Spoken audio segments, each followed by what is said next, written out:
Before we can tackle the question in the title, we must first understand what does vigilantism look like. A few pieces of setup then. First is that this most likely occurs in high crime areas due to two reasons. A. Frequent criminal activity means that law enforcement in the area is strained. And B. Civilians are often harmed more, which means that people would want more justice served. Second piece of setup then. Vigilantism can look like something as simple as self defense or something as huge as murder, but we will talk about that later. The main question I want to tackle here is, does vigilantism actually work to combat high crime rates, and should it be legalized? Three things I'm going to discuss in this video. First, on attention. Second, on is vigilantism morally correct?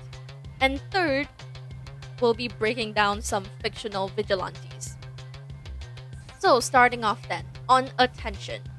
It is quite intuitive to believe that vigilantism will bring a newfound attention onto that city or that area, whether that attention is good or bad.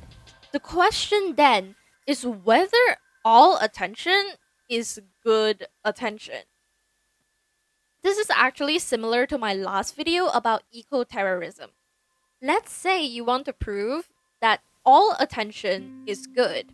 Okay, how do we make this argument work then? First, you need to prove why this is true. Vigilantism creates a spectacle. It gets on the news, people hear about it through gossip, etc., regardless of whether the attention is on the issue itself or the action carried out. Then, you prove why this is important. When more people get involved, it signals the state's failure. People will wonder what happened to them for them to commit such a violent acts. More discussions will come out about these high crime rate areas, and the problem that these people face will be highlighted, especially when it's more underground crimes that police can't casually see. When this is highlighted, the normal people will see that the state enforcing systemic oppression onto these people will make it so that they can never escape this situation that they're in, or escape their problems such as poverty or gang pressure, etc. Essentially, it creates a spotlighting effect that shows the world of the state's neglect then. Lastly, you need to prove your impact. Why would the state care now, after the rise of vigilantism then? Incumbent governments, which is governments that are currently in power, they obviously have the incentive to want to stay in power. When controversies are pointed out, they will want to find a way to fix that or to solve it or to just silence it, So, through this, governments will address those problems and will actually be held accountable. This is a fail-safe approach that people will get guaranteed success from. Now, you compare this argument with your opposing side. So, you can say that on your side, you give a world where the most impactful actor is pressured to take action to fix this injustice, and these areas are able to be elevated from this horrible reality. Okay, this looks good. Now, let's imagine what your opposing team would say then. Their counterpoint would probably be that bad attention is worse than no attention at all. Same thing, we need a few layers of evidence to prove this argument then. First, on why this is true. Bad attention often diverts the focus onto the wrong things. Law enforcement will focus on shutting down vigilantes rather than combating the main issue itself. Why does this matter then? The state will continue to ignore the main societal problem, and law enforcers will just have even more of a stigma against citizens in the area. They will immediately think that you have bad intentions or suspect you of criminal activity if you show any suspicious traits. For example, maybe the main issue is gangs, or maybe it's worker abuse. In both scenarios, when the target shifts to the victim, these perpetrators can get away scot-free and also worsen their treatment towards victims to quote unquote get revenge for their betrayal. So now, the state takes action on the wrong group, which not only ruins the reputation of that area, of that high crime rate area even more, it also makes it near impossible for them to be taken seriously in the future. Now, you compare this with the supporting team then. The impact that this bad attention brings will outweigh any other benefit that the supporting team brings up, because unfortunately, we still need the state to cooperate to solve the fundamental issue in the first place. So, if bad attention bars us from that and also heightens the amount of violence that victims have to go through, we are probably better off staying with no attention whatsoever. You can extend both of these arguments and add more analysis to either side to better fit your own debates.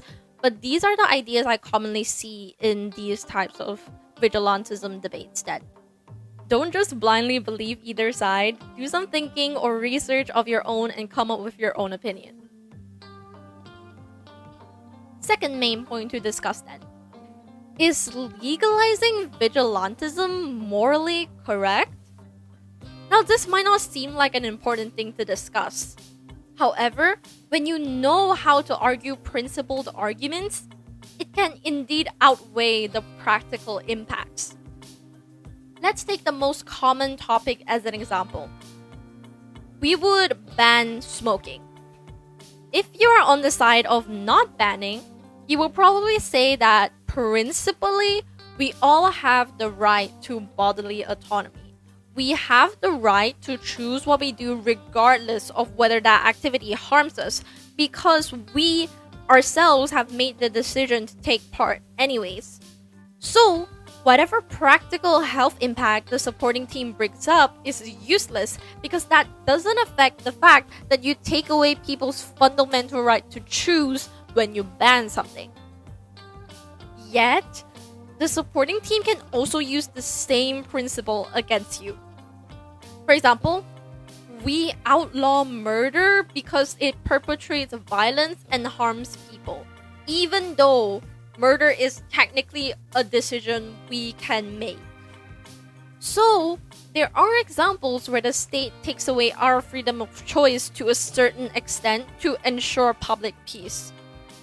So when you compare that to banning smoking then, smoking does indeed harm people, but in this case, it harms the person themselves. So it should have the same kind of treatment as how the law would view murder then, right? So it should be morally correct to ban smoking. I linked a pretty short but good article that explains why principle arguments matter. If you're interested in reading more, I linked it in the description. Okay, back to our main point then. Is vigilantism principally correct because the state failed the people? First, we must understand that the state has the absolute responsibility to protect their citizens. When the state fails to accomplish that, does that mean the citizens can practice their right of self-defense and commit vigilantism? On one hand, yes, citizens do indeed have the right to self-defense. However, we have to acknowledge the fact that actions of vigilantism are often violent and harms people in the process. Morally speaking, does using violence to combat violence solve things? If you think that vigilantism is good, then your answer would be yes. Yes, we think that criminals deserve to get hurt and punished. Yes, we don't care if this process is violent. No group of oppressed people have ever gotten their way by appealing to moral conscience. To quote Asata Shakur, nobody in the world, nobody in history has ever gotten their freedom by appealing to the moral sense of people who were oppressing them. On the other hand, if you think that vigilantism is bad, your answer would be that we should not need to corrupt our own morality to fight. On a deeper level, however, using violence also perpetuates stereotypes and stigmas. So you can think for yourself whether that is more important than our former point then. Now, let's talk about fictional vigilantes. You'll often realize that fictional vigilantes never actually get any large-scale changes done, unfortunately. This could be due to a few reasons.